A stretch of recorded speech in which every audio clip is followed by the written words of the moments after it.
Se uma empresa é feita de pessoas e a qualidade da entrega está associada à qualidade das pessoas, cara, se eu contratar a pessoa errada, ferrou o negócio. E eu falei, bom, eu não faço a mínima ideia como que contrata. Como é que faz esse negócio? E aí eu fui estudar, fui entender como que contratava, como que você identifica o perfil da pessoa, como você faz o mínimo numa entrevista para saber se aquela pessoa realmente tem algum indício de que vai dar certo.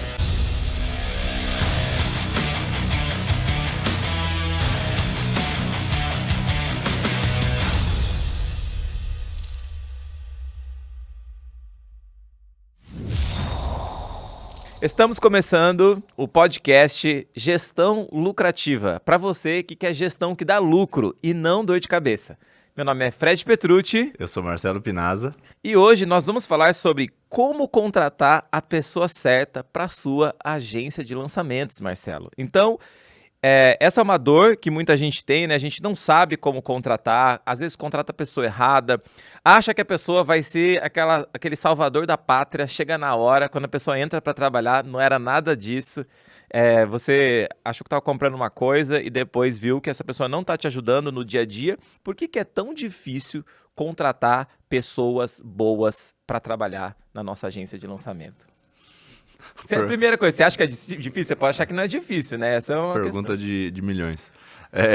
Mas eu acho que uma coisa é importante. Acho que o primeiro ponto é que se começa tarde. Então, muitas vezes, quem está assistindo aqui o podcast pode falar: eu ainda sou uma agência, ou uma urgência, ou sou coprodução. E aí já fala, depois eu penso nisso, por enquanto, do jeito que tá bom. E aí, quando a coisa começa a crescer, tem que fazer na correria. Eu acho que esse é um ponto, já que assim, é um assunto que para qualquer pessoa que queira crescer, seja como agência mesmo, ou até como líder, vai precisar aprender. Eu acho que o outro ponto que é difícil, eu concordo que é por causa de teste, de treino, né? A contratação, como qualquer coisa na gestão, é um músculo. Assim como, ninguém faz um primeiro lançamento e estoura, pelo menos a grande maioria. Você faz o primeiro, você faz o segundo, você faz o terceiro, e isso vai, a mesma coisa com produção de conteúdo, você vai estimulando esse músculo e vai ficando cada vez melhor. Então, o segredo é começar a fazer o mais rápido possível. E é uma coisa que a gente sempre fala. Se você já decidiu que você vai ser um empreendedor, um empresário, uma empresária para os próximos anos e que, independente da empresa que você tiver, a contratação é algo fundamental, por que você vai ficar enrolando para aprender isso e não começa já a aprender para não ter mais esse problema? Por que você já não começa a fazer isso de verdade? Porque com o tempo você vai melhorando. Várias vezes eu faço entrevista e algumas pessoas participam comigo, da equipe, e as pessoas perguntam: nossa, eu não faria essa pergunta. Como que você viu que a pessoa estava enrolando em tal coisa? Porque assim, eu contratei, sei lá, mais de 100 pessoas nas minhas empresas. Devo ter feito pelo menos umas 400 entrevistas. Não é que eu sou melhor que a outra pessoa, eu simplesmente fiz mais vezes. Depois de 400 vezes sentado na frente de outra pessoa, fazendo pergunta, você começa a criar uma sensibilidade se a pessoa tá falando a verdade ou não, se ela veio treinada para falar isso. Então, no final, por que é tão difícil? Porque a gente não é treinado para fazer isso. Do mesmo jeito que uma pessoa que nunca andou de bicicleta, se olhar alguém andando de bicicleta, vai falar: cara, isso aí é impossível sem as rodinhas. Só que é um músculo, tentativa e erro, né? Quando eu comecei a trabalhar com gestão, eu tinha 5 colaboradores na nossa empresa, e aí a gente acertou uma estratégia de marketing digital e explodiu e começou a trabalhar tanto que trabalhar 15 horas por dia de final de semana não dava conta de atender todos os clientes. E aí eu conto aí para quem já viu, eu falo assim, que eu comecei a ajudar o suporte a responder os clientes, e quando eu fui responder uma mensagem, estava assim, uma mensagem de 30 dias atrás, perdi a senha de acesso, como é que eu faço para recuperar? E estava 30 dias a mensagem parada lá, porque o suporte não dava conta de responder tanta gente que a gente começou a vender. Aí a gente tinha uma opção: para de vender e arruma a casa, e perde aquela oportunidade de vender, a gente não sabe quando vai parar, ou arruma a casa com a empresa andando. E aí a gente começou dali para frente, eu entendi que eu precisava contratar muito mais pessoas para a empresa crescer. Nesse processo, eu fiz um planejamento, foi a primeira vez que eu fiz um planejamento da empresa, e a gente fez um plano que, pelo crescimento da empresa, pelo tanto que ela estava crescendo, eu precisaria, até o final do ano, de 70 funcionários para dar vazão a todo o crescimento que a empresa estava. E, de fato, a gente saiu de 1,5 milhão para 3,5 milhões para 12 milhões, e a gente precisou, em 3 anos isso, né? E a gente precisou contratar muito mais pessoas. Quando eu entendi que eu ia precisar contratar 70 pessoas, eu falei assim, gente, se uma empresa é feita de pessoas e a qualidade da entrega está associada à qualidade das pessoas, cara, se eu contratar a pessoa errada, ferrou o negócio. E eu falei, bom, eu não faço a mínima ideia como que contrata. Como é que faz esse negócio? E aí eu fui estudar, fui entender como que contratava, como que você identifica o perfil da pessoa, como você faz o mínimo numa entrevista para saber se aquela pessoa realmente tem algum indício de que vai dar certo. Porque, né, você sabe muito bem, às vezes você filtra ali alguma coisa na pessoa e tem algumas coisas que ela pode te enganar na hora, né? Tem aquela pergunta famosa lá, assim, qual que é o seu principal defeito? Aí a pessoa fala, eu sou perfeccionista, eu sou muito comprometido. Isso atrapalha meu dia a dia. Isso é horrível. Então, a gente aprendeu, quando eu participava de processo seletivo, eu aprendia também a sempre falar esse tipo de resposta, que não ajudava em nada. Mas tem coisa também que a pessoa fala ali na hora que ela vai fazer acontecer, e chega na hora do dia a dia e ela não faz, ou faz muito diferente. E uma vez eu fui contratar uma menina para ser copywriter da empresa. E aí ela era jornalista da Globo. E eu falei, pô, que legal, né, cara? Jornalista da Globo já estudou bastante, já entende bastante, pô, vai ser legal. E aí na entrevista eu falei, olha, mas é diferente de ser jornalista. O que você vai ter que fazer aqui? Você vai ter que vender. Você vai ter que vender, você vai ter que... informar, né? Você vai ter que influenciar a decisão de compra das pessoas através da sua escrita. A menina falou, tudo bem? Falei, pô, legal, vai trabalhar comigo. Primeiro dia, a menina sentou, a gente deu um computador para ela. Quando ela começou a fazer o onboarding, que era estudar os produtos da empresa, as páginas de vendas e a nossa copy, ela falou assim, eu não vou fazer isso com as pessoas, não. A pessoa tem que tomar a decisão sozinha. A menina ia ser copy. Ela falou assim, a pessoa tem que tomar a decisão sozinha se ela vai comprar o produto ou não. Aí eu falei, cara, isso é tudo o oposto da copy. O copy é a pessoa que ele sabe o que é melhor para outra pessoa e ele vai mostrar para a pessoa que a melhor coisa da vida dela é comprar aquele produto. Claro que você precisa ser íntegro, porque senão você não vai enganar, você vai influenciar. Mas você vai influenciar. Porque senão a pessoa vai lá, vai comprar coxinha, Coca-Cola e Netflix e não vai melhorar de vida. E eu acredito que se ela comprar o meu produto, ela vai melhorar de vida. Nada contra coxinha, Coca-Cola, também gosto, mas... Então aí o que aconteceu? Aí isso era 2 ou 3 horas de trabalho, a menina levantou e falou assim, eu não vou trabalhar aqui não, porque eu não vou fazer isso com as pessoas. Ou seja, na entrevista, eu não tinha como saber, porque ela era jornalista, então não tinha como fazer, não existia essa avaliação. Só que eu fiz a pergunta para ela, eu fui claro, eu fui direto. Você tem problema em vender para as pessoas? Porque a gente sabe que tem gente que tem trava contra vendas. E aí, mesmo assim, ela falou que tudo bem. Nas 2 primeiras horas, ela já falou, não vou fazer isso. Então, tem coisas que mesmo que você faça um processo seletivo, talvez, a não ser que eu tivesse feito mais testes com ela e tudo mais, mas é só na hora que você coloca a pessoa.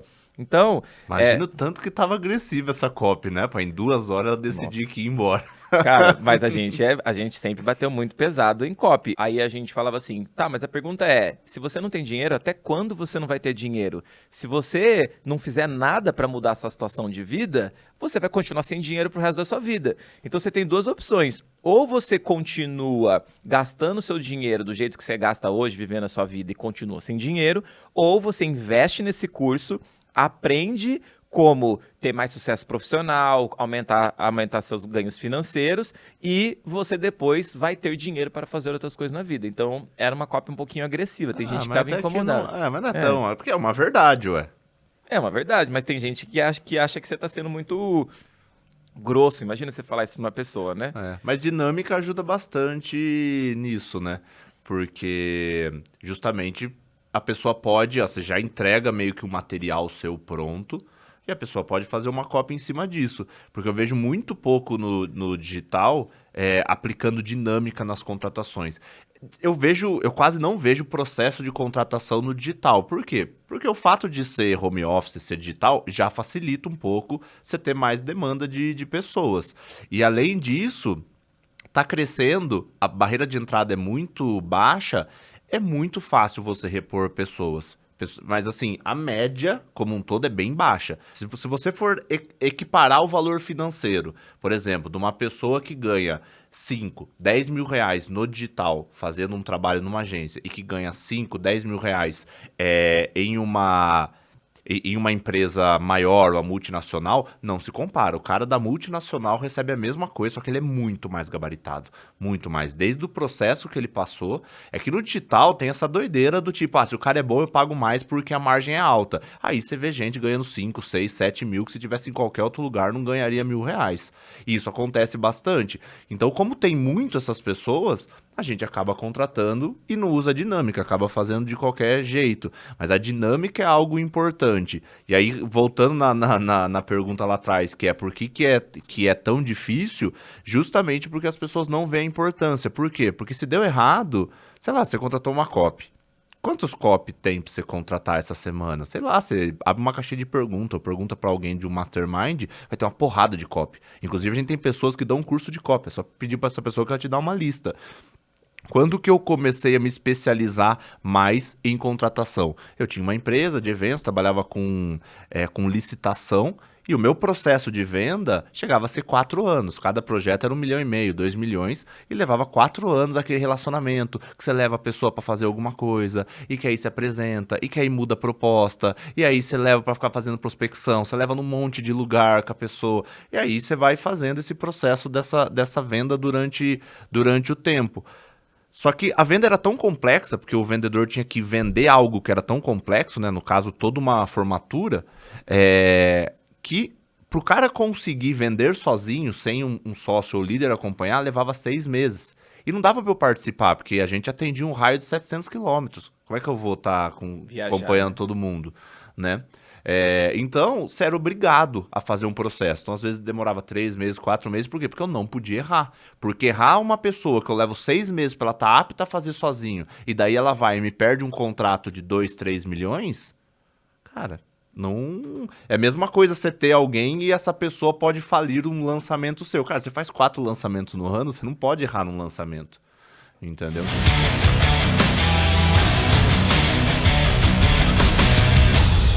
E quando que a empresa, que uma agência começa a se preocupar com a contratação? Quando ela chega num certo tamanho que não dá mais para ter a pessoa de 2 contos apertando o botão. Porque o que acontece quando você tem a pessoa de 2 contos? Essa pessoa entra, ela ganha pouco, tem uma maturidade baixa, uma entrega baixa, e aí o próprio dono vai lá, ou dona vai lá e faz o trabalho. Então, cara, você só faz isso aqui, se der problema eu faço. Quando cresce, não dá mais pra fazer isso. Aí essa pessoa começa a se preocupar, cara, eu preciso ter pessoas melhores. E aí, pra ter pessoas melhores, ou vai pagar muito, que é como o marketing digital hoje resolve esse problema. Como que eu resolvo o problema de contratação? Cara, pega um cara que vale 5 e pago 10. Aí eu trago esse cara.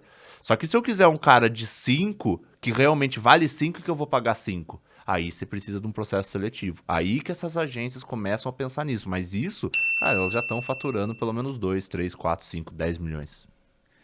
Ó, eu penso assim, para mim, por que foi muito difícil aprender a contratar certo? Então, a primeira coisa, quando a minha primeira agência saiu de 5 e eu entendi que eu precisava ter 70 funcionários por causa da curva de crescimento dela que estava muito grande, e o meu negócio ele não era escalável no sentido de com aquela equipe pequena eu conseguia dar conta. Eu precisava crescer a minha equipe porque eu entregava muitos eventos presenciais. Então, quanto mais eu vendia, mais eventos presenciais eu precisava fazer. Eu tinha outros produtos, mas esses eram os principais. O que eu percebi? A primeira coisa é que contratar é uma habilidade. Você estava falando sobre que a contratação é um músculo, né?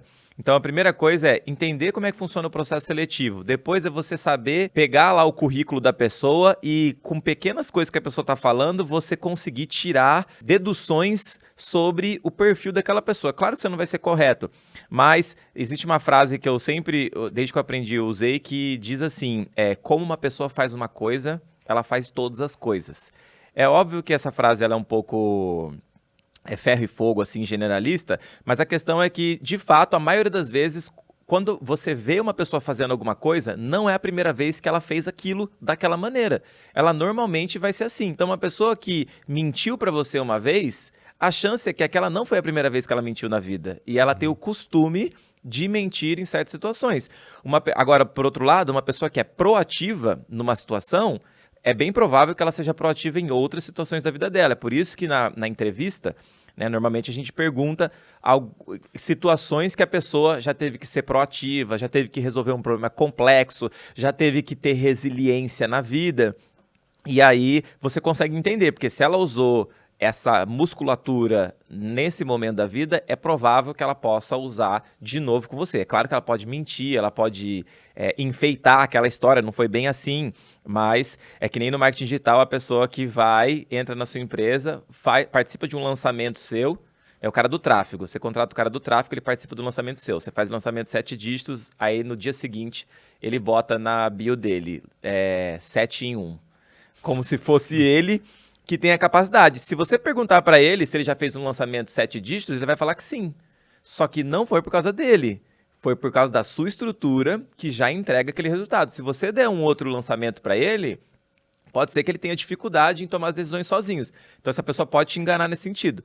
Mas eu acho que esse é E no fim, às vezes não tá nem enganando, porque na verdade ela fez. Só que assim, né, Flor, tipo, cara, eu participei de um lançamento 7 dígitos, mas, cara, você já fez 7 dígitos? Já, por quê? Porque eu tô numa empresa que faz. Se for ver bem, todo mundo da minha empresa fez. Mas na verdade foi a empresa que fez, né? A agência como todo, né? Eu fiz um monte de 7 dígitos, 7 em 1, mas eu acho que, tipo, sozinho talvez eu não teria feito. E aí o lance é, como que você identifica essa habilidade? Então eu acredito que é fazendo várias vezes e vendo a pessoa ali, que você vai conseguir ouvir o que a pessoa fala e depois você vai levar ela para sua empresa e vai perceber se o que ela falou está sendo compatível com o que a pessoa realmente está fazendo no dia a dia. Então, essa é a primeira habilidade que tem que ser desenvolvida. A segunda habilidade, o segundo desafio da contratação é que existe um viés que é assim, a gente acredita que por sermos bons estrategistas, isso nos faz automaticamente bons empresários. E essa era a mentalidade que eu tinha. Quando eu comecei, eu dava palestras junto com o meu sócio e a gente dava palestras e a gente entregava treinamentos.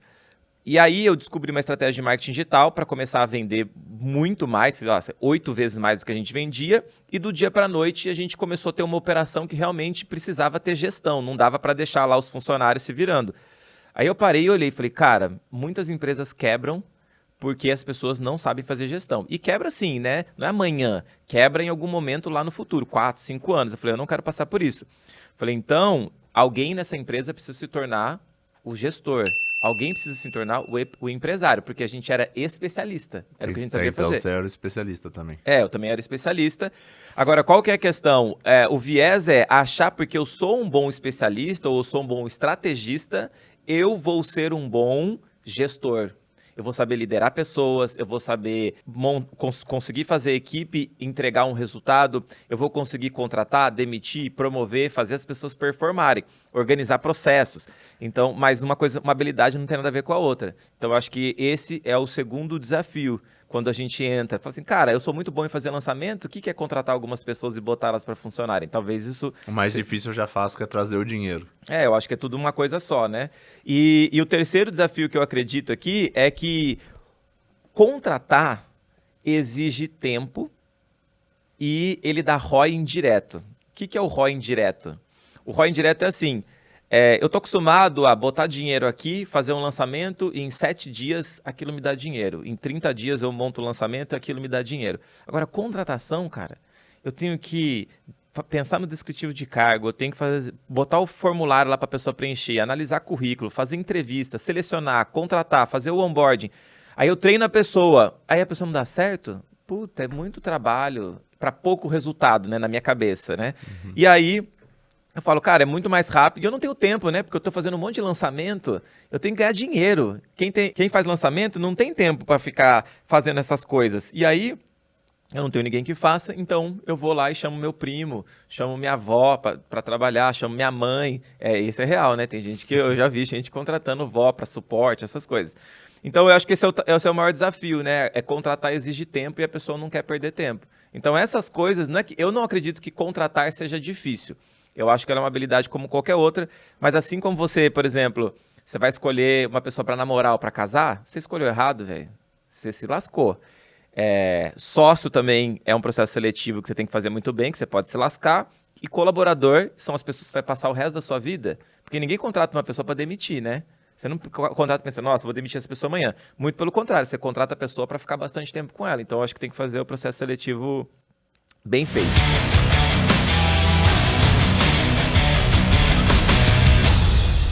Só que agora eu queria passar para a próxima parte, que é o seguinte. Para uma agência de lançamento que está saindo do modelo de urgência, e urgência aqui não significa que ele não tem funcionários, significa que ela é centrada no dono. Que se o dono não estiver ali, o negócio não funciona, pelo menos a maior parte. Trabalha com muito freela, ou às vezes uma pessoa ou outra. Exato. Comercial. Então, para uma urgência que está começando a crescer, que está fazendo bons lançamentos e que quer ir rumo aos 7 dígitos ou múltiplos 7 dígitos, qual que é a importância de contratar as pessoas certas para o crescimento dessa agência? Qual que é a importância? A primeira coisa é a equipe, a estrutura que te levou para 6 dígitos não vai ser a mesma que vai te levar para 7 ou para 8.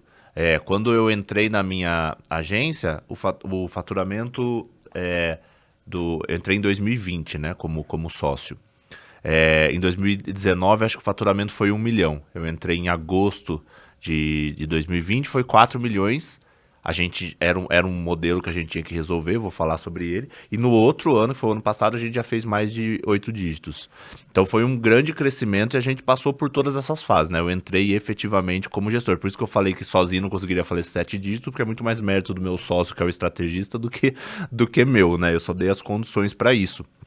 Então, nesse caso, por que é importante a contratação? Quando você começa, o que é importante? Estratégia. Esse é o primeiro ponto. São 4 fases, né? Então, esse é o primeiro ponto, estratégia. Foi quando eu entrei, já tinha vendido 1 milhão a empresa. Cara, pura e simplesmente estratégia. Eu sei fazer estratégia, eu tenho um bom especialista, tenho um produto, junto os dois, você vende 1 milhão no ano. Ou você vende, às vezes faz até 7 dias no lançamento, enfim.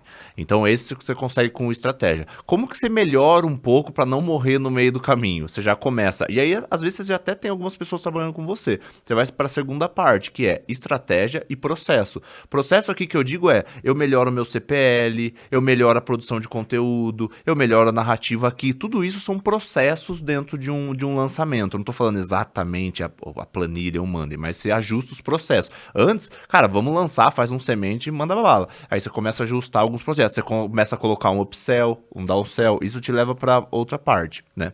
Qual que é a terceira fase? A terceira fase, você já tem a estratégia, você tem processo, só que como você começou a crescer, você já precisa de pessoas para te ajudar a ter mais tempo para fazer o negócio crescer mais e para conseguir sobreviver. Logo que eu entrei nessa parte de processo, já tinha algumas coisas, vamos alinhar os processos. A segunda parte foi, cara, vamos contratar pessoas, vamos ajeitar, por quê? Porque esse é o terceiro ponto. Primeiro a estratégia, depois a estratégia mais processo, depois a estratégia, processo e contratação. Por quê? Porque agora eu preciso trazer pessoas boas para que a coisa continue crescendo. Aí isso foi o suficiente para a gente dar um salto. Então até 10 milhões deu para chegar só com isso, né? Com estratégia bem feita, óbvio, especialista. Estou contando que o produto é bom, porque senão não tem milagre. Você pode ter o melhor do mundo que não adianta. As melhores pessoas. Então você tem a estratégia, tem o processo e tem as pessoas. Qual que é o quarto ponto? O quarto ponto é liderança. Por quê? Porque você não consegue mais resolver com contratação. E por que não consegue? Porque começa a ficar muito caro. Beleza, agora eu já cresci, agora eu já faturo 8 dígitos. Como que eu cresço mais? Eu preciso de gestão, eu preciso de líderes. Não dá para eu sair pagando 30 mil reais para todo mundo para ter um líder. Aí eu preciso, lá dentro, começar a desenvolver essas pessoas. Essa é a última parte. E respondendo a pergunta da contratação, você já contrata desde o começo. Pode ver que desde a primeira parte que eu falei até já tinha pessoas. Só que esse salto, esse aumento de faturamento é quando a contratação fica essencial. Porque aí você precisa de uma boa pessoa fazendo tráfego, você precisa de uma boa pessoa fazendo copy, você já tem bastante aluno, você precisa de uma pessoa boa no suporte. Fala-se pouco ainda sobre isso, mas recuperação de venda. Cara, tudo isso, né? Um bom design, um bom videomaker. Porque agora não dá mais para fazer conteúdo de qualquer jeito. Não é igual 2017 que você fazia 2 vídeos por semana, fazia um lançamento com 3 CPL gravado e pá, 7 dígitos. Isso não existe mais. Agora as produções têm que ser mais bonitas, as coisas têm que ser diferentes. E como você faz isso com a equipe? Ou você vai ficar lá editando, fazendo thumbnail, editando vídeo? Não vai. Então a contratação ela é vital para o crescimento. A não ser que você esteja satisfeito ali em ganhar 5, 10 mil por mês, aí você fica só com a primeira parte, ajusta uns processos ali e vai fazendo lançamento assim. Só que a tendência é, o mercado se profissionaliza, vai ficando cada vez mais difícil. Há 3 anos atrás, cara, você não tinha necessidade de fazer tanto vídeo. Agora, você morre se você fizer um vídeo por semana. Você não paga as contas. A não ser que você seja muito fora da curva, né? Mas o que não é o caso da grande maioria. E a importância da contratação é o seguinte, que eu acredito que é a importância da contratação, né? Quando você começa, né? Você tem lá sua urgência, tudo que você quer é uma oportunidade para conseguir pegar um bom especialista que tem um bom produto e lançar e fazer lá o famoso 6 em 7, né? E aí, quando você faz aquele resultado, o que acontece? Você fala, caramba, eu sou bom nesse negócio, eu consigo fazer resultado. E aí vem aquela luzinha, aquele pensamento óbvio que é, cara, se eu fiz isso com uma pessoa e ganhei esse tanto de dinheiro, é só eu fazer isso com várias outras pessoas que eu vou multiplicar várias vezes esse resultado. Só que o que as pessoas esquecem de calcular é que ela só teve esse resultado extraordinário porque ela focou provavelmente toda a sua energia para fazer aquilo. Ela estudou o especialista, estudou o produto, varou noite, final de semana, trabalhando afinco para esse resultado acontecer. Quando ela pega 2, 3, 4, 5, 6 especialistas, ela vai dividir esse foco. Ela vai dividir a energia. E no final, quando a energia é dividida, ela provavelmente vai ter um resultado igual ou pior que ela tinha, porque a energia dela é a mesma. É aí que eu acredito que entra a equipe. Porque você fala, cara, se eu continuar trabalhando 15 horas por dia com um especialista e eu pegar um segundo, não existe 30 horas no dia para eu trabalhar. Então agora eu vou continuar trabalhando as mesmas 15 horas, só que agora eu tenho que dividir por 2. Meu resultado provavelmente vai cair. A não ser que eu tenha criado um processo, ou seja, aquele especialista com aquele lançamento está redondo, o lançamento está redondo, a produção de conteúdo está redondo, toda a parte de venda está redonda, então eu consigo colocar alguém para tocar, que é o processo que você falou. E, além disso, eu preciso agora ter uma equipe que vá fazer muitas partes operacionais para eu poder ficar na estratégica. Aí sim, eu paro de trabalhar 15 horas por dia em operação, em tudo, e consigo dividir. Só que a equipe que te ajuda a sair do operacional não é a mesma equipe que faz só as tarefas para você. E é o que a gente chama, né, da equipe tarefeira e a equipe autogerenciável. São 2 equipes completamente diferentes. Normalmente, quem que é a equipe tarefeira? A equipe tarefeira é aquela pessoa que você dá uma tarefa para ela. Olha, sobe essa imagem, escreve essa mensagem, posta esse post. Só que é diferente da equipe autogerenciável. A equipe autogerenciável é uma pessoa que você fala, cara, eu preciso que você cuide desse processo de recuperação de venda. Você fala para a pessoa, ela é uma pessoa autogerenciável, ela consegue coordenar tudo aquilo ali para você. Você fala, gente, a gente precisa melhorar a produção de conteúdo, ou a gente precisa diminuir o custo por lead do lançamento. É uma equipe que tem capacidade de se autogerenciar e conseguir resolver o problema, que é o que você está falando do nível, quando você chega no nível de liderança, né? O problema é que quando a gente está começando, normalmente a gente não contrata essa pessoa que é autogerenciável, só se a gente tiver sorte. Ou se você pegou assim, cara, você não estava procurando isso. Por quê? Porque a equipe autogerenciável, ela custa mais caro. E aí, onde que o pessoal vai? No tarefeiro, porque o tarefeiro é barato. Você paga baratinho, porque o cara também não tem muita autonomia, você dá uma tarefa para ele, ele faz aquela tarefa. Dá uma tarefa, ele faz aquela tarefa. Só que tem um dia que você fala assim, eu não quero mais que esse cara faça a tarefa.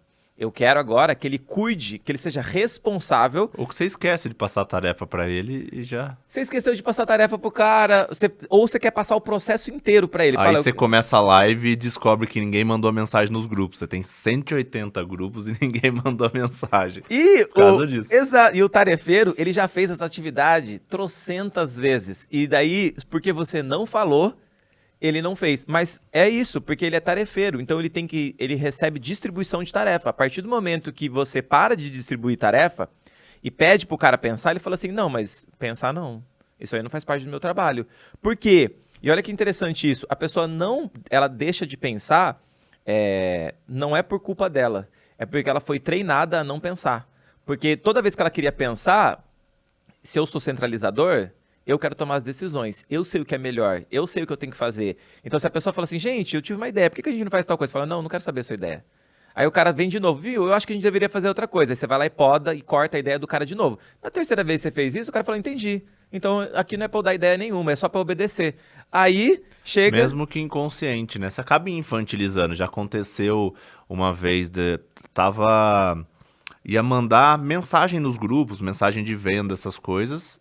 E aí, tipo, alguém escrevia e a pessoa depois revisava. Só que daí chegou uma hora que essa pessoa não revisou, não escreveu direito, falou assim, nossa, isso aqui tá muito ruim. E aí quando for, aí alguém, né, depois da equipe, essa pessoa saiu, depois ela falou que quando perguntaram pra ele o que tinha acontecido, falou assim, cara, mas ele vai reescrever tudo mesmo, por que eu vou perder meu tempo? Então a pessoa tava fazendo de qualquer jeito, porque o líder dela depois ia lá e mudava tudo. Então assim, você tá infantilizando a pessoa, chega uma hora que ela não faz mais, entendeu? Por que você vai fazer?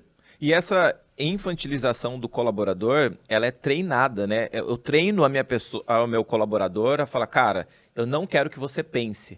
Agora, aí a pessoa tem que fazer o contrário. Como que eu faço agora se eu infantilizei o meu colaborador? Eu já passei por uma situação de pegar uma colaboradora que ela veio de uma situação onde ela era infantilizada. E aí o que acontece? Como eu não trabalho dessa maneira, eu comecei... Qual que é a maneira mais fácil de você tirar essa infantilização da pessoa? Da autonomia, né? E aí ela me trouxe um problema, eu falei, me dá a solução. O que você acha que é a solução? Aí a menina regalou o olho assim, falou, meu Deus, como assim? Ele quer que eu dê uma solução? Isso não faz parte, né, do meu trabalho. Meu job description não é das soluções. Meu job description é ficar obedecendo coisas. E ela era muito boa de obedecer. E aí quando eu fui falar, não, eu quero que você me traga uma solução. O que eu percebi? Insegurança. Medo de errar, medo de desagradar, medo de fazer alguma coisa errada e ser demitida. Então ela veio de um cenário onde, se ela tentasse tomar uma decisão e pegar responsabilidade, ela era punida. Ela não era valorizada por pelo menos tentar dar uma solução boa. E aí foi um trabalho brutal, assim, de quebrar essa crença nela e falar, eu não vou te punir, eu quero que você me traga soluções. E o pior que vai acontecer, eu vou falar assim, eu achei que essa solução não é boa, eu tenho uma melhor. Então foram meses e meses trabalhando até que chegou um momento que ela se sentia confortável para poder tomar boas decisões e resolver os problemas. Mas eu tinha que ficar dando corda, dando autonomia. Se eu quero o caminho mais rápido, qual que é o caminho mais rápido? Eu resolvo para a pessoa. Né? O caminho mais rápido é sempre esse. Então, para parar de infantilizar a pessoa, eu tenho que treinar ela a ter autonomia, ter responsabilidade, tomar decisão. E aí eu acho que essa que é a principal diferença entre a equipe tarefeira e a equipe autogerenciável.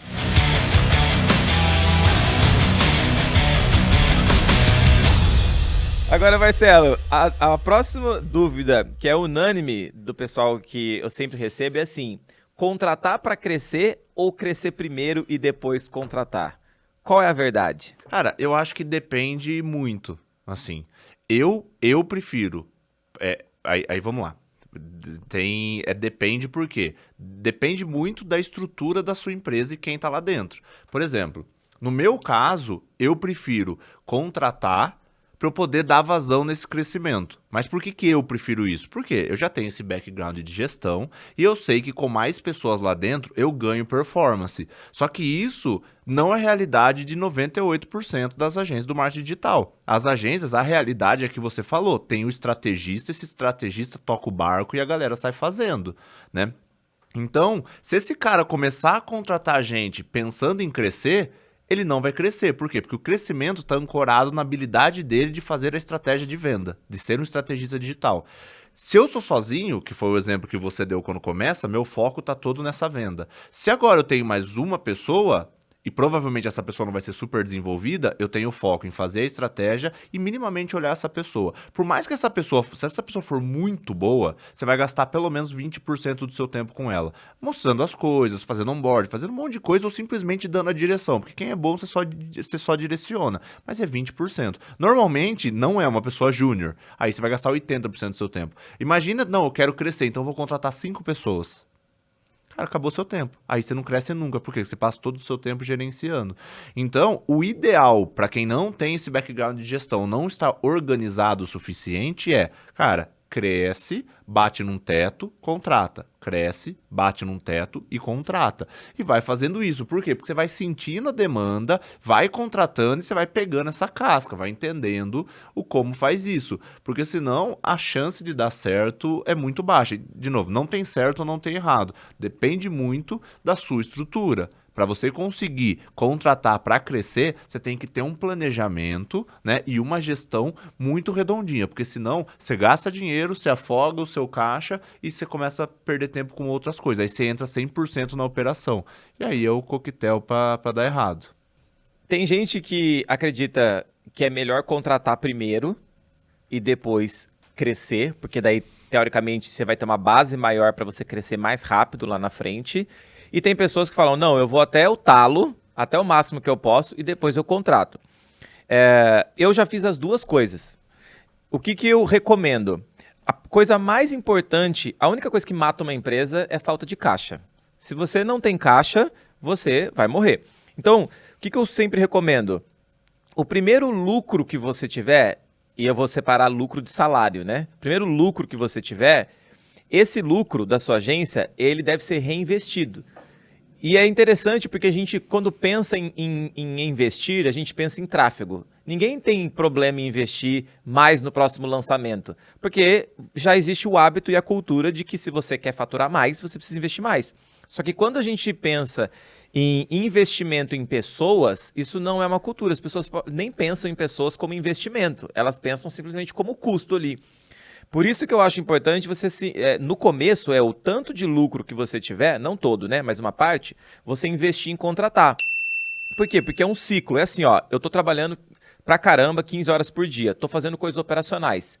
Só que onde eu ganho dinheiro, onde eu gero valor para o crescimento do meu negócio é na estratégia. Então, contratar pessoas operacionais que têm potencial para ser líder em algum momento, né, e tomar aquela área ali, que contrate para uma equipe autogerenciável, isso é um investimento. Porque amanhã ou depois ela vai liberando mais o meu tempo, eu vou tendo mais tempo para estratégia, para produto, e essa estratégia e esses produtos, eu faço mais dinheiro ainda. Então, eu contrato uma pessoa que custa 3, 4, 5 mil reais e eu faço 40, 50 mil reais a mais. Pô, essa conta tá fechando.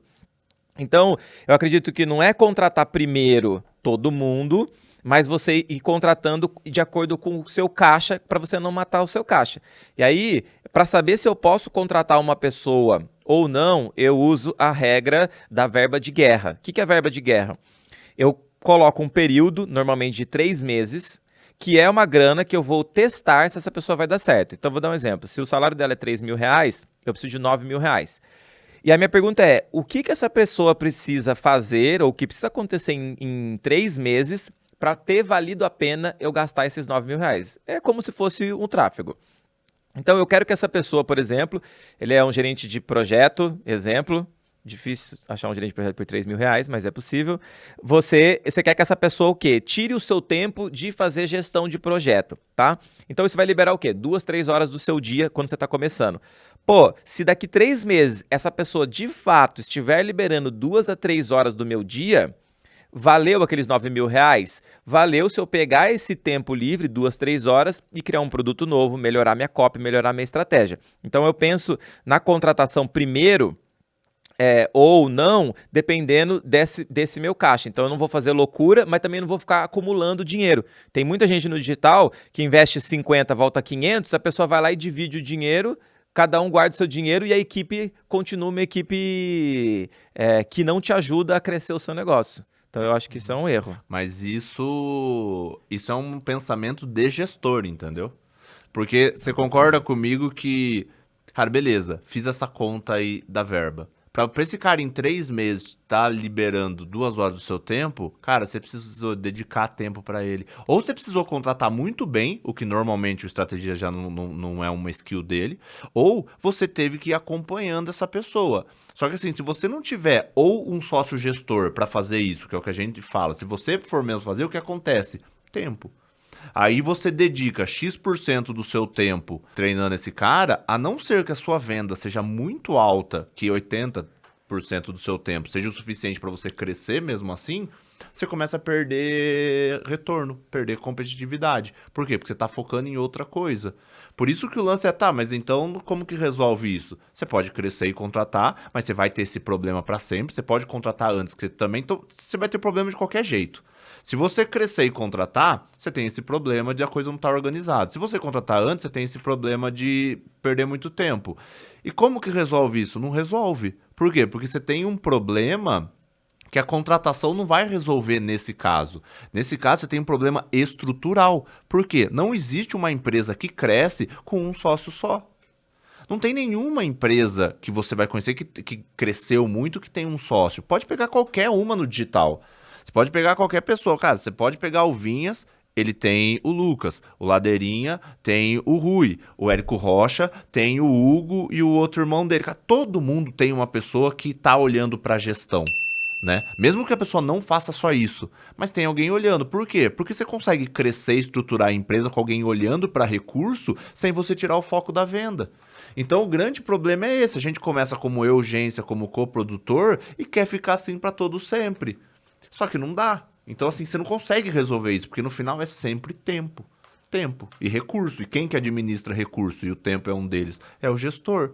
Se você não tiver... Ah, mas daí eu contrato um gestor. Cara, contratar o gestor é a tarefa mais difícil que existe. Você não tá falando aqui, tem 40 minutos da dificuldade de contratar. Como você acha que você vai contratar um gestor? E outro, não, tem um cara muito foda que vai lhe contratar. Tá bom, o que ele vai fazer? Você vai capacitar ele e vai abrir a empresa dele. Por quê? Porque ele tem toda a skill para abrir. Ou pior, você vai delargar a empresa inteira pro cara gerenciar e esse cara sai e você perdeu a empresa. Por quê? Porque você perdeu o contato com a equipe, porque esse cara era o cabeça de tudo. Então, assim, o que eu quero dizer é que a contratação não é a bala de prata. A contratação não vai resolver todos os seus problemas. Tem alguns problemas que você precisa resolver estruturalmente. Não adianta, entendeu? O que não pode faltar, a gente pode até passar uns passos para a pessoa fazer uma contratação assertiva depois aí. Mas o que não pode faltar é clareza. É você ter certeza do cargo que você precisa contratar. E que ferramenta faz isso? A ferramenta que faz isso é um descritivo de cargo, né? Que inclusive a gente vai até deixar um descritivo de cargo na descrição aqui para quem quiser baixar e ver como funciona É um descritivo de cargo que contém outras coisas, mas qual que é o importante? É você bater o olho para um documento e falar assim, eu sei o que essa pessoa vai fazer. Nesse descritivo de cargo vai ter todas as tarefas que ela vai executar, todos os objetivos, né, o que ela tem que entregar, o que você espera dessa pessoa de comportamentos técnicos, né? Cara, Photoshop, Excel, oratória, técnica de copyright, sei lá, qualquer coisa assim. Do ponto de vista comportamental também, o que você espera dessa pessoa, proatividade, criatividade, raciocínio lógico, capacidade analítica, organização, seja lá o que for.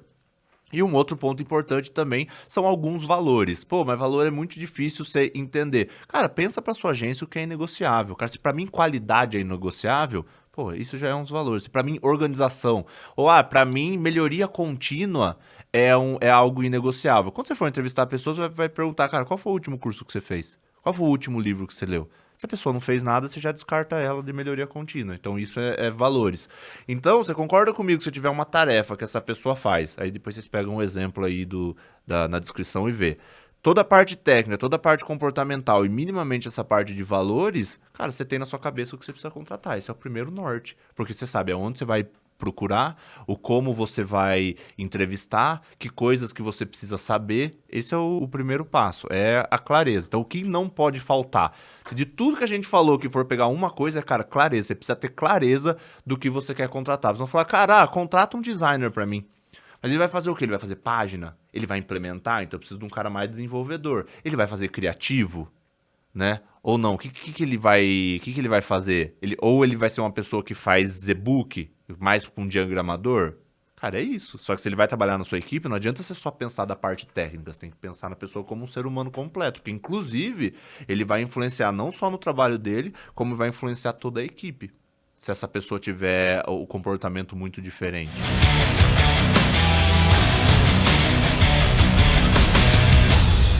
Ó, o que não pode faltar numa contratação, uma opinião minha é, a pessoa tem que saber pelo que ela será avaliada, demitida ou promovida. toda pessoa que entra na empresa, normalmente a maioria das pessoas tem um mínimo de ambição. Ela vai querer ser promovida em algum momento. Só que a maioria das pessoas não sabe o que faz ela ser promovida. Aí o que acontece? Ela chega lá e um dia ela fala, ó, chefe, queria conversar com você. E aí você põe ela nessa sala e fala assim, então, eu acho que eu estou fazendo um bom trabalho, o lançamento aí deu 7 dígitos, eu sou o copy, então eu mereço um aumento. E você tá lá pensando assim, cara, acho que eu vou demitir esse cara aqui, porque ele não tá eu tô tendo que refazer toda a copy do lançamento. Só que na cabeça do cara, ele tá achando que o fato dele escrever a copy do lançamento já é o suficiente para ele ganhar mais. Só que você não explicou para ele que para ele ganhar mais, por exemplo, ele precisa criar uma boa oferta, ter uma big idea que seja fora da curva, conseguir matar as objeções, criar uma argumentação. Não é escrever, porque, você sabe escrever um CPL? A pessoa fala, sei, senta e escreve, mas não é redação. Ser um bom redator não significa que você escreve um CPL que vende. A pergunta é, tá vendendo mais, menos no final? Então esse é um movimento. Então as pessoas normalmente não sabem o que ela vai ser demitida ou promovida. E aí, tirando essa parte de dinheiro, tem um outro exemplo que é assim, eu faço avaliação de desempenho, né, o descritivo de cargo com meus colaboradores, aí peguei um copy lá que a gente tem e falei, cara, uma das características que eu quero que você tenha é disciplina e organização.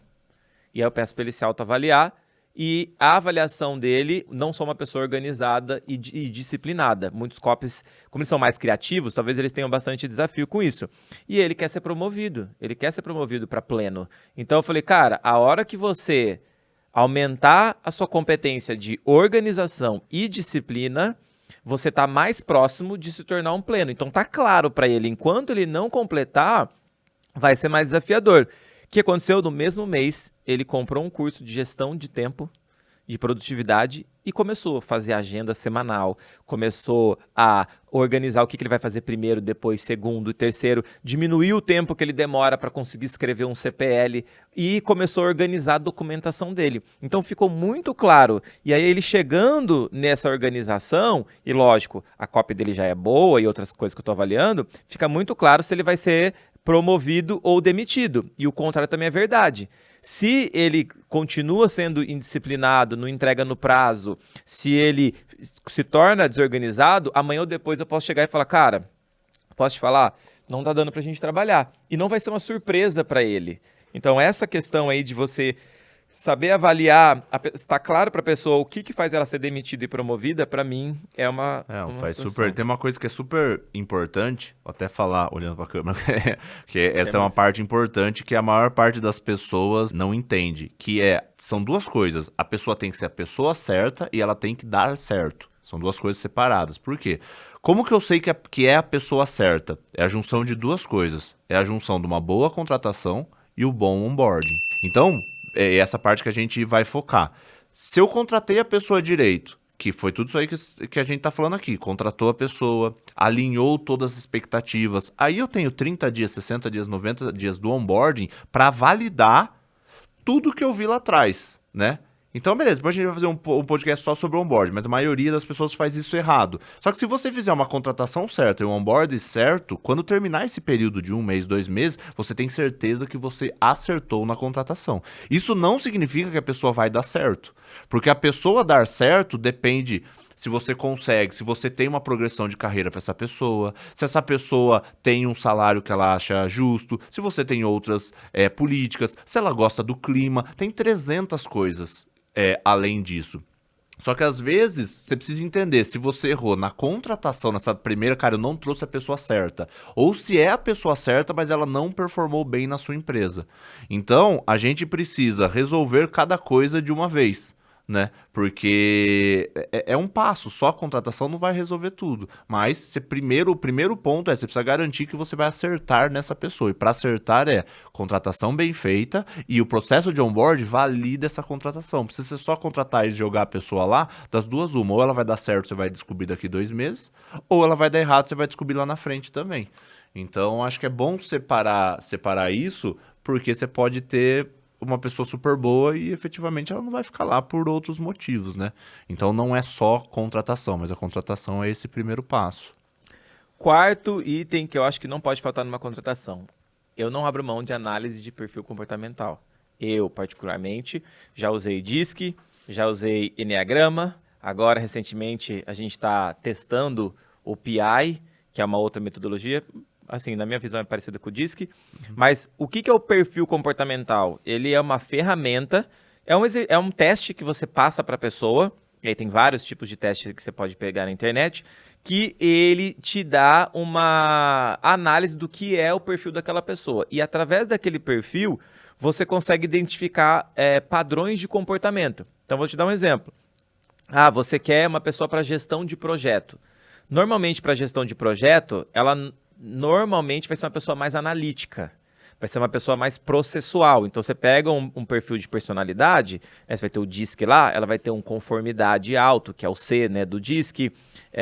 Isso aí vai ser muito bom para ela. Se for dentro do Enneagrama, ela pode ser um 5 do Enneagrama, dependendo do perfil ali dela. O 5 é muito bom para gestão de projeto. Agora, o que não pode acontecer, né? Você colocar uma pessoa numa função que não tem nada a ver com o perfil dela. Então, você vai colocar uma pessoa que não gosta de conformidade, né, que não gosta de processo, para fazer uma gestão de projeto. Cara, gestão de projeto é processo. Se você põe uma pessoa que não gosta de processo, você vai falar para ela, preenche a planilha. Não vai preencher planilha nenhuma, porque ela não gosta. Todo dia tem que seguir a mesma coisa. Imagina uma pessoa que não gosta de processo, se ela tiver que todo dia fazer a mesma coisa, todo dia fazer reunião de sprint, todo dia cobrar as pessoas a mesma coisa. Ela não vai fazer. Então, a avaliação de perfil comportamental, para mim, é onde eu já filtro se a pessoa está muito fora do processo. Fazendo, gente, essa pessoa não tem nada a ver. É óbvio que muitas vezes você acabe filtrando pessoas que poderiam ser boas naquela... Você pode resolver coisas de formas diferentes, né? Mas é o risco de qualquer coisa. Se você pode diminuir o risco de errar, é melhor você fazer uma avaliação que te dê mais certeza de alguma coisa, porque você não vai querer gastar 1, 2, 3 meses para testar, para descobrir se aquela pessoa que era fora da curva faz sentido no seu negócio. Então, eu acho que esse que é o quarto erro. E aí, a quarta ou quinta, não sei, perdi a conta, depois a gente repassa todos, é a entrevista, que parece que é um negócio óbvio. Cara, mas é óbvio que tem que ter entrevista, mas assim, eu acho que 100% das entrevistas devem ser feitas em algum momento, não todas, pelo dono ou pela dona da empresa. Não é um negócio delegável, na minha opinião. Se você vê empresas como Ambev, ou empresas gigantes, que você vê a pessoa contratou os 3.000 primeiros funcionários, 300 funcionários, é porque isso é importante. Por quê? Porque tem coisa cultural que só você consegue fazer. A não ser que você... E assim, não quero dizer que você tem que fazer todo o processo. Na minha empresa tem RH, eu não faço todo o processo. Só que a última etapa da contratação, né, a entrevista, que não precisa ser a última etapa, mas enfim, a entrevista precisa ser feito, mesmo que minimamente, por um dono, para entender, para fazer a pergunta. Você precisa ficar bom nisso, porque é algo, como a gente falou, que você vai fazer para sempre. E muitas pessoas negligenciam. Eu já fiz isso várias vezes. Quanto mais você confia no RH, mais você tem a tendência a negligenciar isso, né? Mas... É algo super importante. Inclusive, eu negligenciei isso semana passada, né? Contratei o design e não participei. Só que assim, tanto o meu RH quanto eu já tenho um pouco mais de maturidade para saber se eu preciso me envolver ou não, e eu consigo descobrir relativamente fácil, né? Mas isso não quer dizer que tá certo, tá errado, né? Eu deveria ter feito, ou eu e meu sócio, ser entrevista no meio do lançamento, a gente acabou não fazendo. Mas por via de regra, essa é algo que você deve fazer sempre. Pelo menos um momento da entrevista, você participar, para ver valores, para tirar algumas dúvidas, para perguntar, principalmente porque você é responsável pela qualidade do que sai. E essa pessoa vai entregar alguma coisa, né? Quando eu comecei esse processo de contratar muitas pessoas, né, me falaram, você tem que fazer uma entrevista. Aí a primeira vez que eu fui sentar para fazer uma entrevista, eu ficava pensando assim, cara, que eu tô fazendo nessa entrevista? Para que ela serve? Porque eu não sabia avaliar perfil. Eu mal sabia as perguntas. As perguntas eu copiei, que alguém me indicou. Eu anotei, tipo, 10 perguntas para perguntar para a pessoa. Aí eu perguntava para a pessoa lá a situação, ela falava e eu falava, beleza, o que eu faço com essa informação? Então a pergunta é, para que serve uma entrevista de contratação? É basicamente mais um processo de validação. O que você está fazendo quando você faz um processo de contratação? né? Você está fazendo... É por isso que a gente fala que normalmente a contratação são etapas ou é um funil de contratação, porque entra um monte de gente e você quer que saia a pessoa qualificada, né? A gente pode falar um pouco dessas etapas aí depois. Mas o importante é você validar. Então, a pessoa, às vezes, já fez um teste. Então, pode ter sido ela ou não. A pessoa já fez uma dinâmica, já é uma forma. A pessoa já te entregou um currículo. A entrevista, você vai validando esses pontos. Então, pô, a pessoa falou que você precisa de uma pessoa organizada. E essa pessoa falou que ela é organizada. Cara, nesse momento da entrevista, você pode perguntar para ela como você organiza a sua rotina de trabalho. Ou você precisa de uma pessoa que tenha, que tenha um perfil um pouco mais de liderança. Ah, eu vi aqui no seu currículo que você foi do centro acadêmico da faculdade. Qual que era seu cargo lá? Ou você precisa de uma pessoa proativa. Pô, vi que você passou 1 ano fazendo mochilão na Europa. Sabe, esse tipo de coisa. Ou, por exemplo, cara, qual foi o último livro que você leu? O que você gostou dele? Qual foi o último curso que você fez, sabe? Me fala um pouco das coisas que você gosta, esse tipo de coisa. Quanto melhor você for conduzindo, mais você vai conseguir conhecer a pessoa. Ou a pessoa contando coisas da história, ou você perguntando para as coisas diferentes, até mesmo para fazer uma dinâmica, para falar, cara, como você resolveria isso? Ó, eu tive um problema assim essa semana. Como você acha que seria legal resolver? Sabe, quais são as suas ambições? O que você espera? Eu acho que isso é super importante porque é um processo de validação. Porque é uma pessoa que você falou, é um casamento que você quer fazer, você quer trazer a pessoa para que ela fique por todo sempre. E aí, dentro disso, você precisa ter uma conversa minimamente para validar. Óbvio que você pode que uma pessoa tenha, aí você pode ter uma entrevista técnica, onde contratei um gestor de tráfego. Eu preciso que alguém veja se esse cara realmente entende de tráfego. Né? E aí abre gerenciador, beleza, esse é um ponto. Mas você, como dono, como dona, o seu objetivo é, cara, eu quero ver a parte comportamental. Quero ver outras coisas. A parte técnica é importante também, mas eu quero ver outro. Então, a entrevista é mais um processo de validação.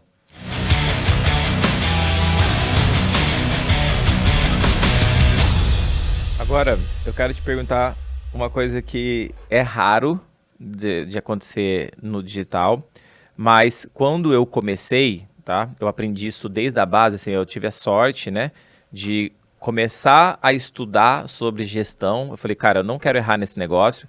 Minha empresa pode quebrar em algum momento se eu tomar uma decisão errada. E eu comecei a estudar. E uma das primeiras coisas que me falaram é, se você quer crescer bastante, se você é um cara ambicioso, contrate um RH o mais rápido possível. Né? E naquela época eu tinha 5 colaboradores e foi me instruído, cara, contrate um RH com 5 colaboradores. Se você tem caixa para isso, contrate. Eu falei, gente, é um absurdo isso. De tanta gente que eu preciso contratar operacional, que vai dar ROI direto, né? Uma pessoa que vai dar lucro ali para mim. Cara, o RH eu não conseguia fazer a conexão. Por que eu precisava de um RH? Mas eu sou uma pessoa obediente, no sentido de, cara, se tem uma pessoa que tem mais resultado que eu, que faz isso há mais tempo que eu e tá me falando para fazer isso, quem sou eu que nasci ontem, entrei ontem nesse mundo para começar a questionar? E eu fui lá e contratei uma pessoa do RH. E assim, óbvio que não preciso nem falar que foi a melhor coisa que eu fiz, recomendo para quem quiser, mas já recomendei para várias pessoas e nunca ninguém com 5, 6 colaboradores fez isso. Mas essa pessoa entrou e a primeira coisa que ela fez foi organizar o processo de contratação. A gente fez o código de cultura na época, né? E aí a gente fez o processo de contratação e ela fazia as avaliações de perfil comportamental, fazia a avaliação de se essa pessoa ia encaixar com a empresa. E isso me ajudou a aprender a contratar. E aí, nesse processo de contratação, eu, como CEO ali da empresa, eu entrava na contratação no final, de fato. Eu não entrava na parte técnica, eu entrava para validar valores e eu aprendi, então, a fazer isso. Mas a pergunta que eu quero fazer para você é qual é o momento de contratar um RH para uma agência de lançamento? Quando contratação ou performance de equipe virou um problema. Porque assim, o Abílio Diniz fala bastante disso, né? Que uma empresa é feita de pessoas e processos, né? E os processos são feitos pelas pessoas. Então, nesse caso, é tudo pessoa, basicamente. E a última pessoa que você contrata é um RH, que justamente vai cuidar disso. O seu maior recurso são as pessoas, você tem que contratar o mais rápido alguém que cuide dessas pessoas.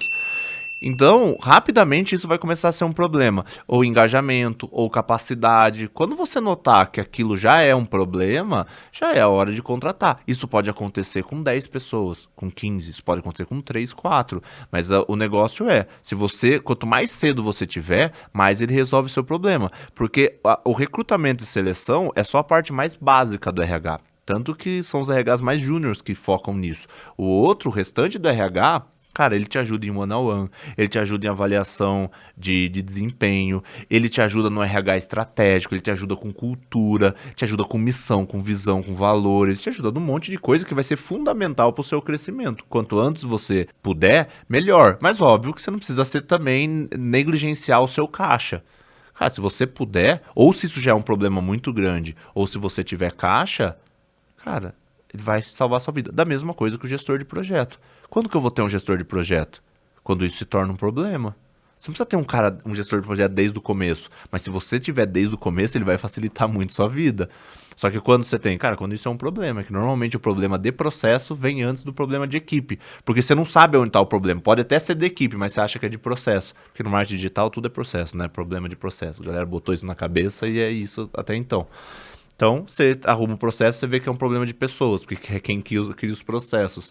Então, na lógica, você deveria contratar um RH antes de um gestor de projeto, mas você contrata primeiro um gestor de projeto, porque você sente esse problema primeiro, muitas vezes mascarado por uma equipe ineficiente.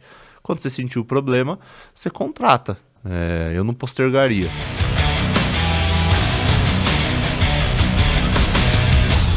Marcelo, para quem não sabe contratar e não quer errar na contratação, sempre me falaram assim, cara, quer contratar bem? Usa um headhunter. Usa um headhunter porque você não vai errar, você vai trazer a pessoa certa e vai valer a pena. Só que o headhunter, ele custa um valor. Então, a minha pergunta para você é, contratar com headhunter vale a pena? E se sim, quando que vale a pena? Assim, com certeza vale, mas de todas as pessoas que eu já falei que vale, ninguém nunca usou. Então, assim... E por que a pessoa não usa se vale tanto? Qual que é o benefício do headhunter? As pessoas são um pouco teimosas e as pessoas não gostam de gastar dinheiro com coisa que eles acham inútil. Cara, se eu posso contratar, porque eu vou pagar alguém pra fazer? Esse é um negócio. Mas assim, beleza, como uma receita, mais ou menos, quando você usa um headhunter, eu sei contratar todos os cargos. Só que quando eu fui contratar um RH, eu queria fazer um processo mais qualificado, que eu não teria tempo pra fazer. Aí eu fui pra um headhunter. Aí esse headhunter fez todo o processo, que nesse caso demorou 8 meses para ser contratado. Normalmente demora uns 3, a gente foi bem criterioso, estamos super felizes com a contratação. Então, dependendo, quanto mais alto for o cargo, mais você pode usar alguém para te ajudar, ou quanto mais difícil for o cargo. Porque aí, o tempo que eu ia perder contratando uma pessoa boa, como o meu tempo é o mais caro da agência... Cara, sai mais barato eu pagar alguém pra fazer isso. Agora que eu tenho um RH, esse RH vai fazer tudo.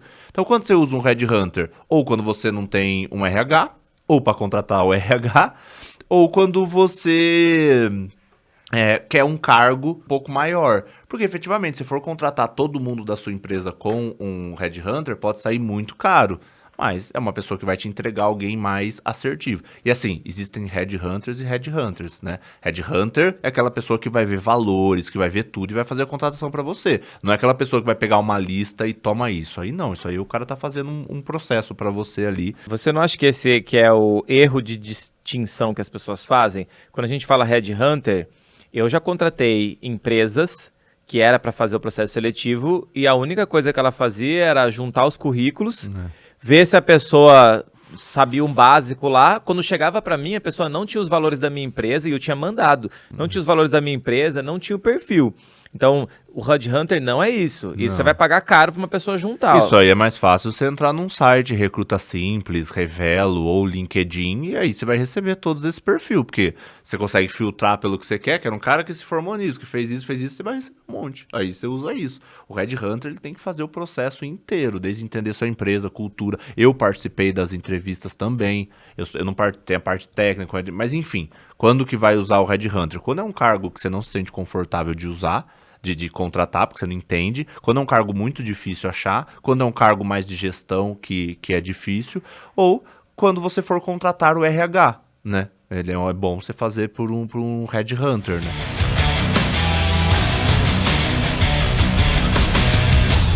Marcelão, então, para contratar a pessoa certa para sua agência de lançamento, qual é o passo a passo funil de contratação básico que você usa, que eu uso, que a gente usa nas nossas agências? O funil que eu uso é um funil normalmente de 8 passos, né? Só que ele é bem complexo. Inclusive, eu tenho até um curso gratuito de contratação, do zero à contratação perfeita. Aí a gente pode deixar o link aqui também. Ou tem na minha bio lá, é fácil de achar, é gratuito. Só que esse mostra todo o passo completo mesmo, né? Passo por passo, que é um funil de 8 etapas. Por que é um funil? Porque entra um monte de gente, você quer que saia uma ou duas pessoas qualificadas. Mas via de regra, assim, se a gente fosse separar em passos aqui, só para ficar mais fácil, sem passar por tudo. A primeira parte é você ter essa descrição de cargo, né? De que tipo de cargo. Você, de posse dessa descrição de cargo aí, do cargo da clareza, você vai descobrir em quais lugares você precisa anunciar. Cara, se você quer um gestor de tráfego, não faz sentido você ficar procurando um gestor de tráfego no vagas.com. Cara, tem a comunidade Sobral com 37 mil gestor de tráfego lá. Então você já tem lá. Eu não sou gestor de tráfego e estou na comunidade, porque lá é um bom lugar para você achar. Então, o primeiro é ter essa clareza, o segundo é onde você vai procurar.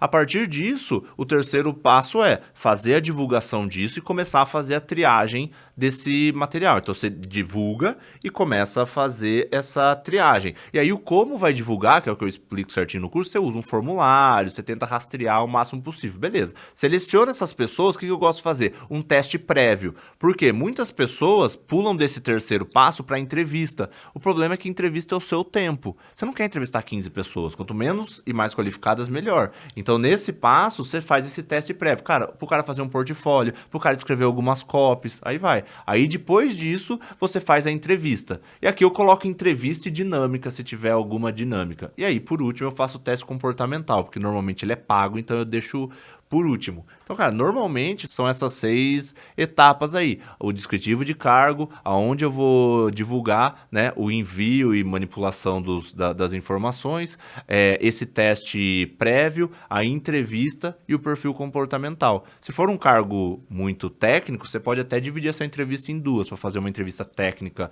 com dinâmica e uma entrevista comportamental só com você. Hoje eu faço isso, né? Todas as entrevistas, toda a parte é com o RH, ele faz, aí o líder da área faz a parte técnica e aí a parte mais para entender eu entro. Então, se você usar esse funil que é relativamente simples, facilita e o melhor de tudo, você não precisa fazer parte de todos. Dentro desse funil, algum colaborador seu pode fazer o resto. Porque o teste que o cara faz, você pode deixar pré-pronto. Aonde ele vai divulgar, você já deixa avisado. Você só entra na entrevista. E o teste comportamental é um sistema que faz.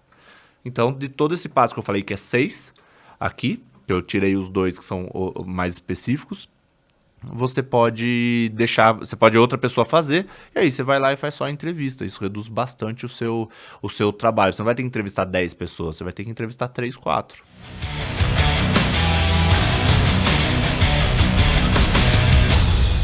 Bom, Marcelão, a gente falou bastante aqui sobre contratação, então a gente falou onde que você não pode errar, quando que você começa a contratar uma equipe, a gente falou também do processo de contratação. Tem alguma coisa que você quer acrescentar aqui no final? Porque esse assunto aqui é extenso, se deixar, cara, você vai falar de contratação muito ainda e tem muita coisa para aprender, mas o que você quer deixar aí de final?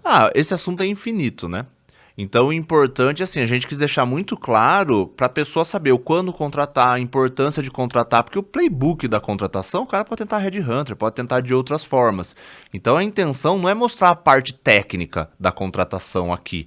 A intenção é saber, cara, quando contrata, quando não contrata, é antes ou depois, que momento, é abrir para isso. Só que dentro de cada dessas coisas que a gente falou, o tema vai ficando muito extenso. Então tem muita coisa para falar. Óbvio que, isso aqui é interessante, queria saber mais. Cara, podemos interagir, coloca nos comentários. Cara, vocês podem fazer um podcast só falando sobre recrutamento? Aí a gente fala todas as ferramentas que existem. Você não pode fazer quero um podcast só sobre entrevista. Aí a gente mostra roteiro de entrevista, como a gente cria.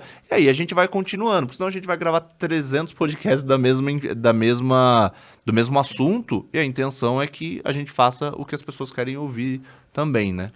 Beleza, então esse foi o nosso podcast. Se você quer continuar aprendendo sobre gestão que dá lucro e não dá dor de cabeça, Basta seguir o Marcelo. Qual que é o seu Instagram, pessoal, de seguir? @marcelo.pinaza. Pinaza com 2 2 Es. E o meu é Fred Petrucci, tudo junto. Escreve do jeito que você achar melhor, você vai me achar, se não você lê aí o jeito que... Tá escrito na tela. Ou tá na descrição Ou aí, tá na facilita descrição, a sua porque senão vida. eu não vou nem tentar soletrar meu nome, que ninguém vai decorar mesmo. E até a próxima, pessoal. Boa.